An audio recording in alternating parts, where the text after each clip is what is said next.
Hey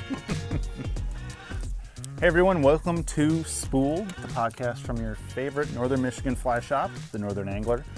I'm your host today, Matt Hartman. Alongside me, actually in the front of the boat today, we are is boat Brian fishing Pitzer. today. We're on the water for an early morning float. Got some coffee, got some mate, got some dry flies, light rods, and a beautiful morning on the water. So we thought we'd just bring you along for this one, and we're going to have a little discussion about kids and sports and fishing and where we're headed, where we're afraid we're headed, and talk through it like you typically do on the water. That's why, I don't know about you, Brian, but I think a day fishing fixes a lot of things sometimes. Absolutely. So no, you get those fishing thoughts, right? You think about things other than the fish, you kind of let your mind drift. And, one of the things I've been thinking about quite a bit lately is where's the future of our sport going? Yeah. And how, what do we do with recruitment, right? Right. Of young kids. And this is a nationwide thing. We've certainly seen the figures coming out of Michigan as far as the number of license sales are way down for hunting and fishing. The state of Michigan did send out a survey I received not too long ago asking, how did you get into fishing? And how did you get into hunting? What kind of hunting do you do? Why do you no longer hunt that species, or why don't you, do more of this type of fishing? Sure. And whatnot. And I thought it was really an insightful survey. And made you think. It did make me think. And, we care a lot about conservation as anglers, as a shop. That is definitely one of the things I'm, proud of the Northern Angler for is, we fight for conservation issues, and we fight for like the steelhead limits, the chumming, the sturgeon, everything. And we get such great support from our customer base and our clients, our guide clients. And it makes a big difference. It does. It's something we can all rally around, especially as, we're seeing a lot of division, unfortunately, out there right now. And everyone seems to, it feels good when everyone just clearly agrees that, the health of our cold, clean water resources are something we can't compromise on. Absolutely. And it is something that we can't compromise on. Our resources, we have fantastic resources in Michigan, and how do we better manage them? As anglers, as conservationists, as stewards of the river, right? And, with kids today and not really being that active in the out of doors, and I don't think it's because they don't want to. I think it's, honestly, this is going to sound, it's a pretty controversial subject, but it's kids' sports, right? Right. Just from my perspective, and let's be honest, I'm not a parent. I mostly spend my time with dogs.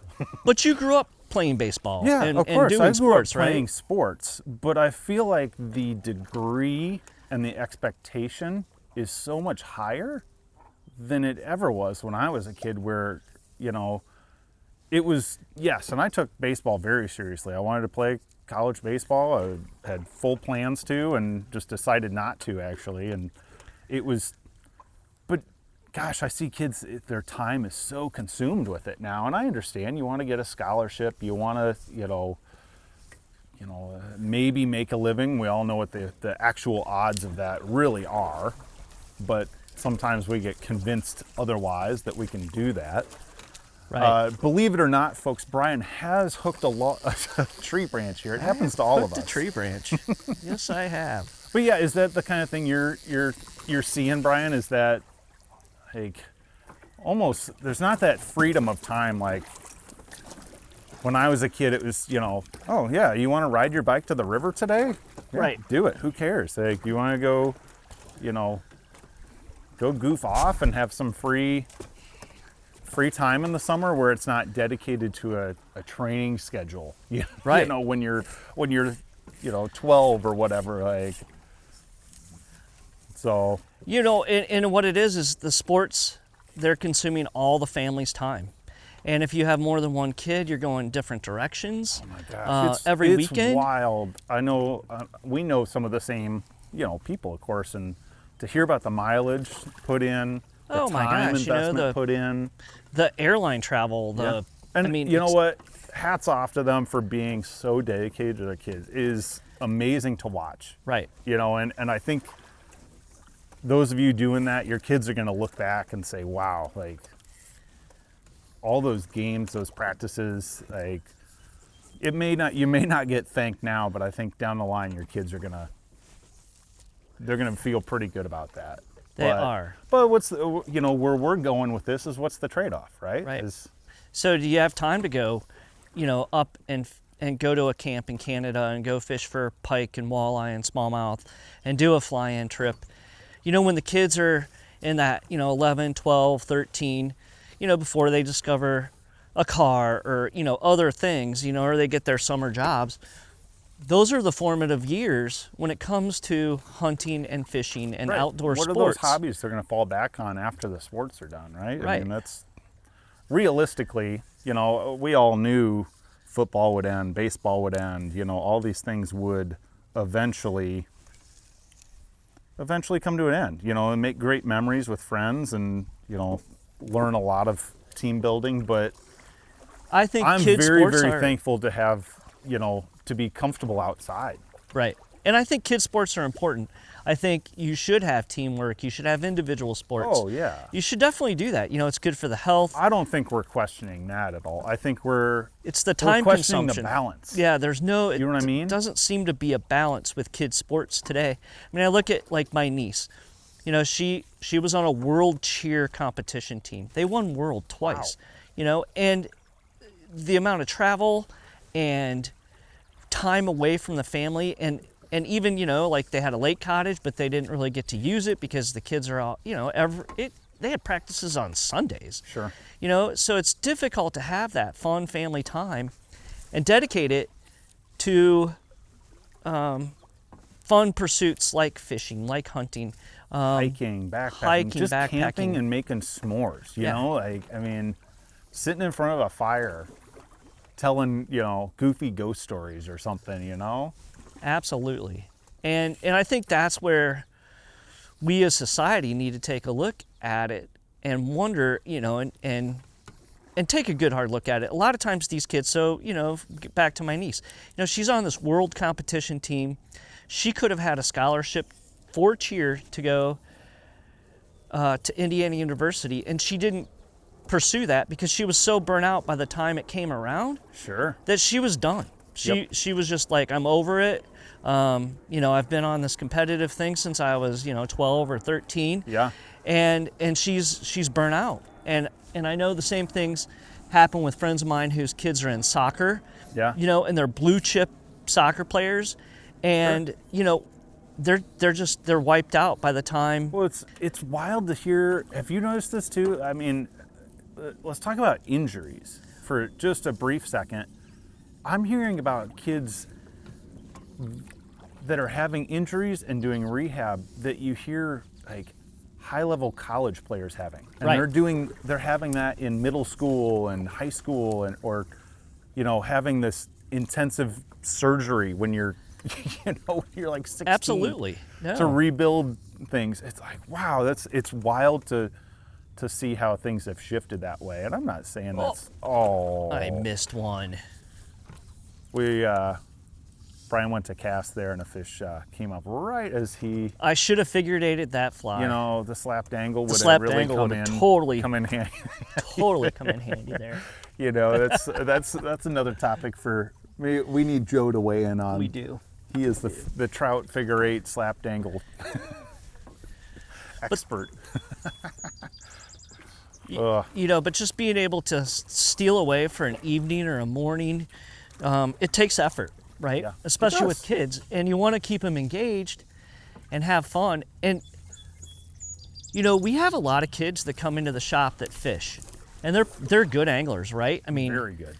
Shockingly good. really good, you know, and they're downtown and they're fishing in between classes and they're fishing before football practice and in between weightlifting, but they make an effort to do that, right? Yeah. And I know that their parents spend time with them outside of There's a fish. their wow, farmer. Man, I heard it.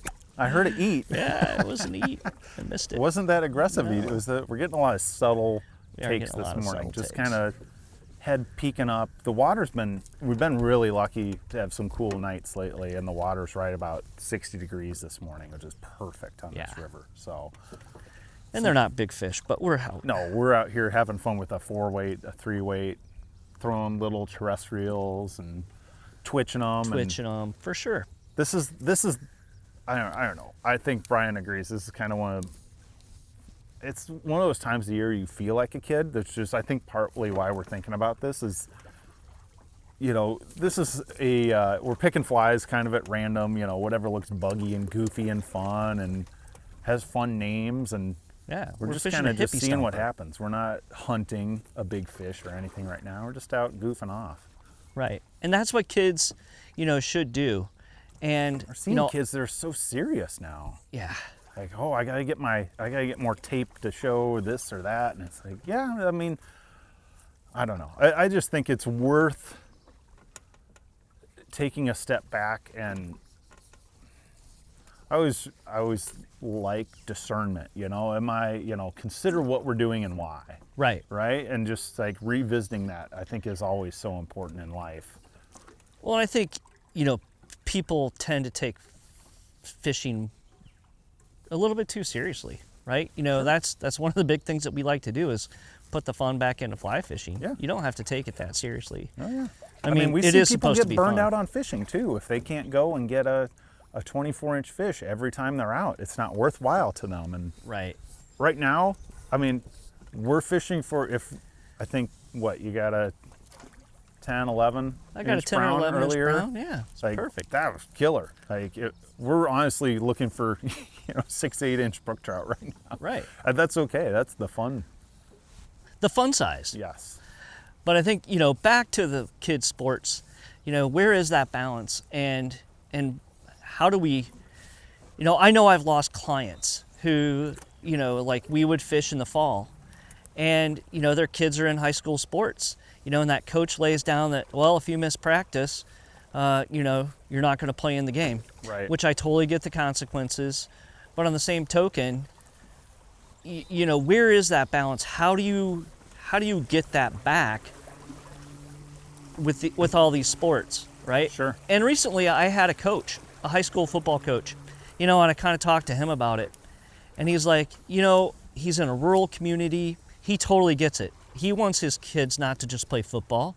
Yeah. He wants them to play baseball. He wants them to go play other sports, you know, go play basketball and develop those skill sets.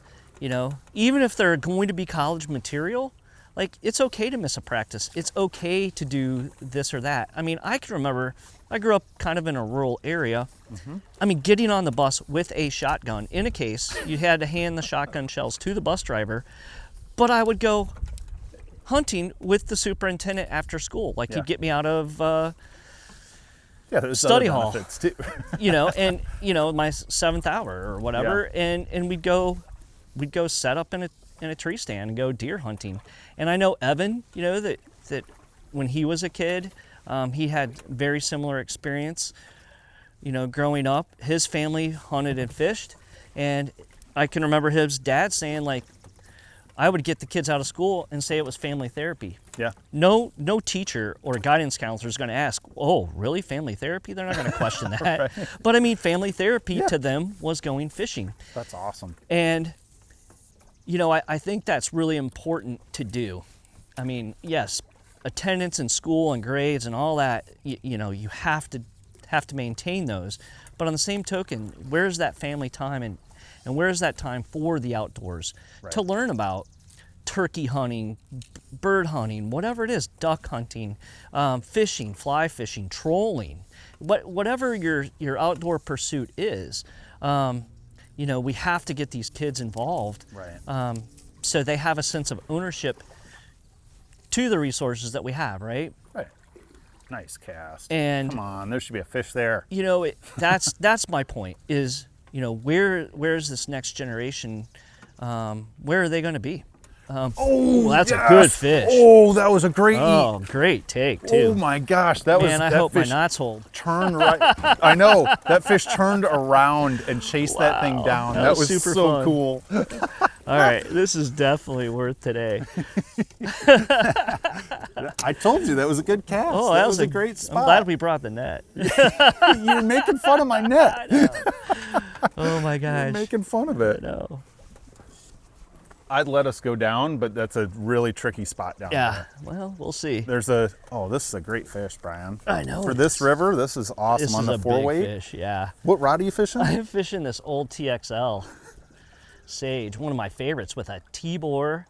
And is Spring you said it was Creek. the precursor to what? The Dart. Oh my gosh. Oh my gosh. Yeah, that's dude. That's a really Huge. nice fish.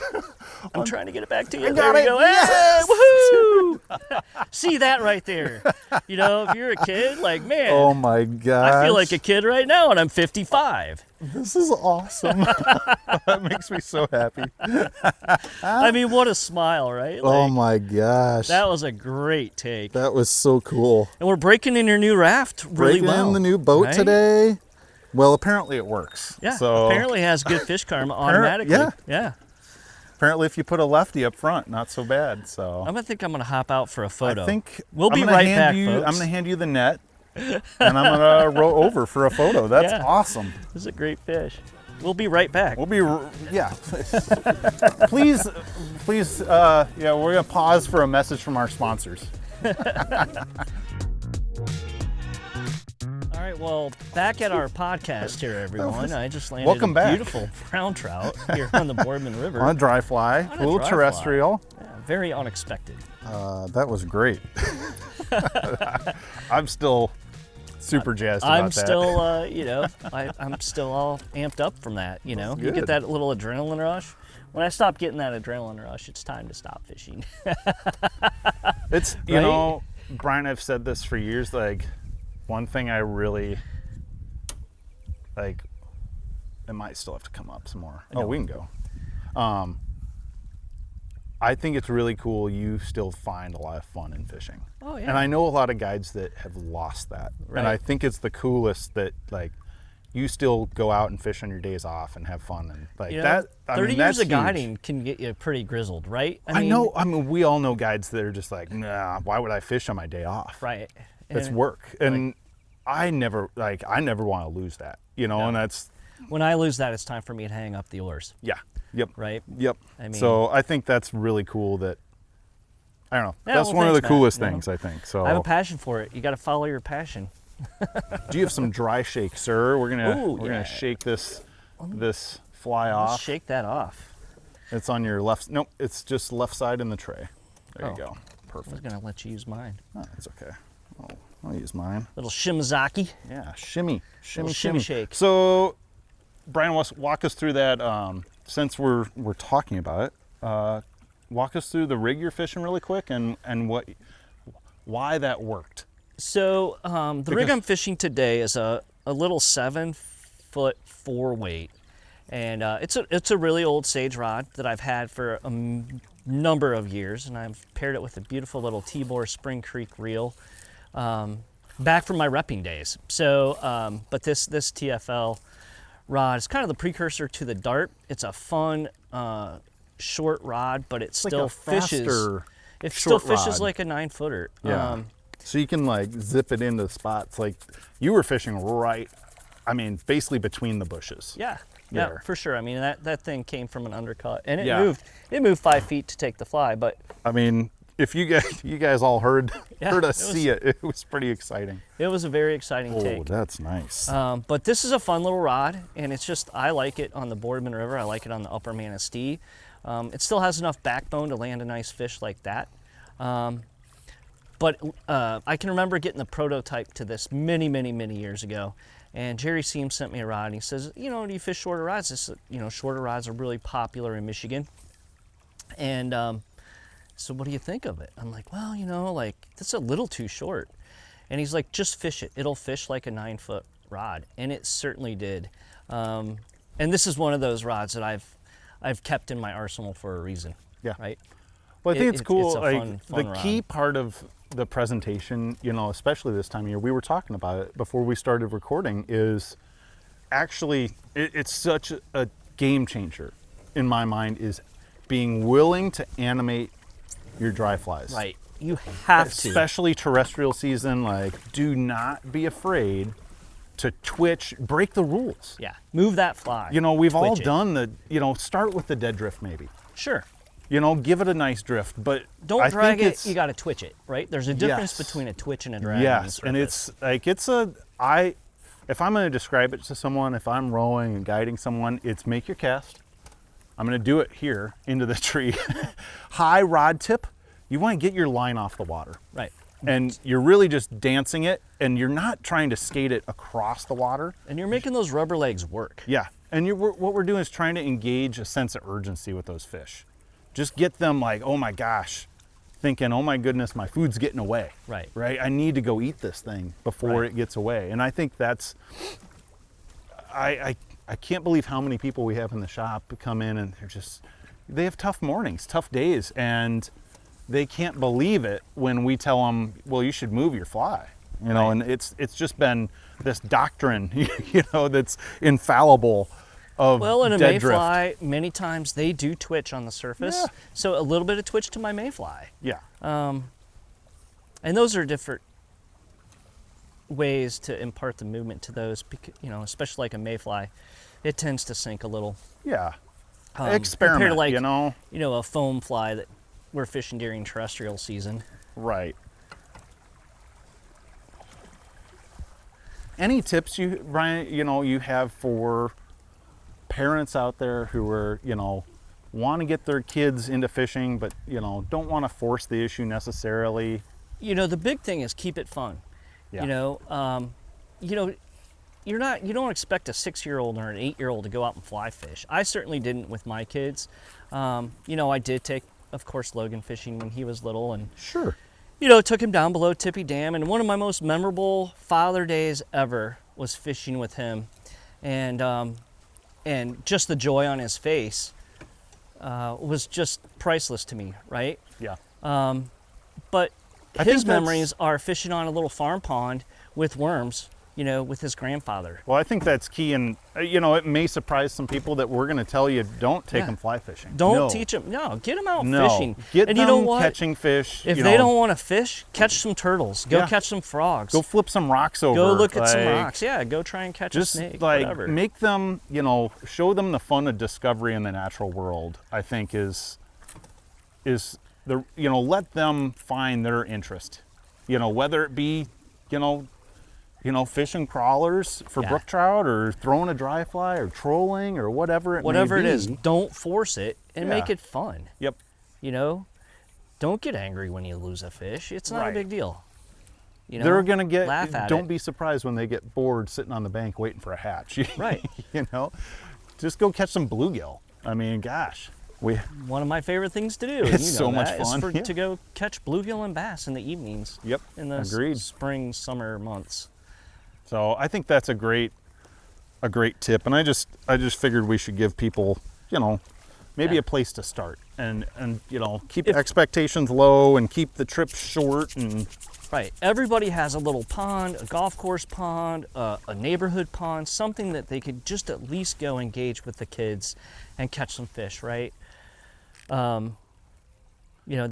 That's one of the things that I grew up doing was Yeah. sneaking into a little golf course pond in the evenings or early morning and or taking my rod with me at junior golf. Yeah. Be the first flight out and the last flight back.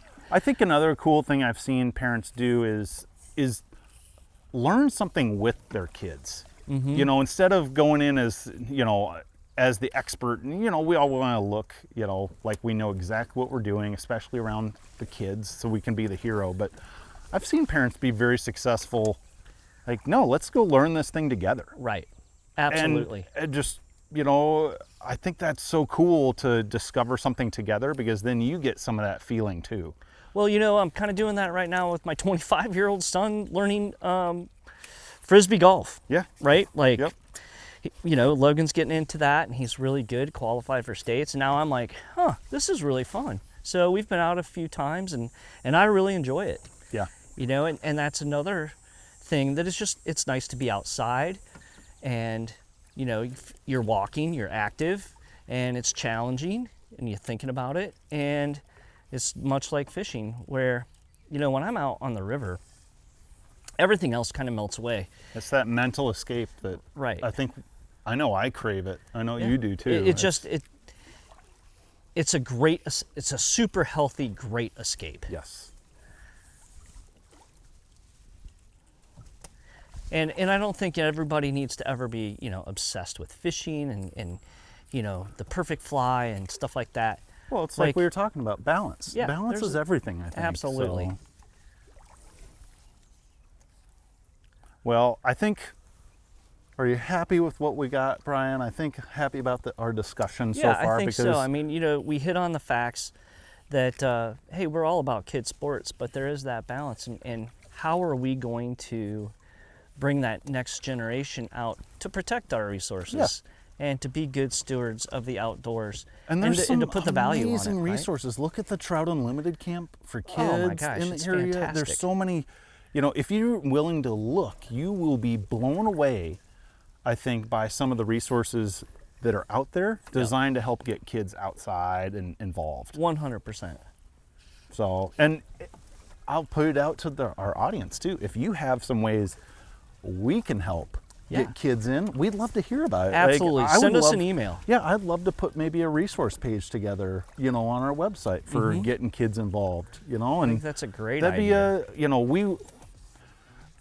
we all just love to see the joy of, you know, whether it's big kids like us or younger kids. So if we can help that, great. But I think it's time to wrap up this episode of Spooled. Absolutely. And we're going to go try and catch some more fish today because it's a beautiful day. I'm going to pour another cup of coffee and we'll just keep working our way down. All right. Sounds great, Matt. So thanks for tuning in, everyone.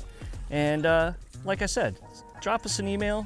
Let us know your thoughts on this. yeah, we're curious to hear what you have to say. And there's some smart people out there with some great ideas. So Absolutely. thanks for listening, and we'll catch you on the next episode, everyone.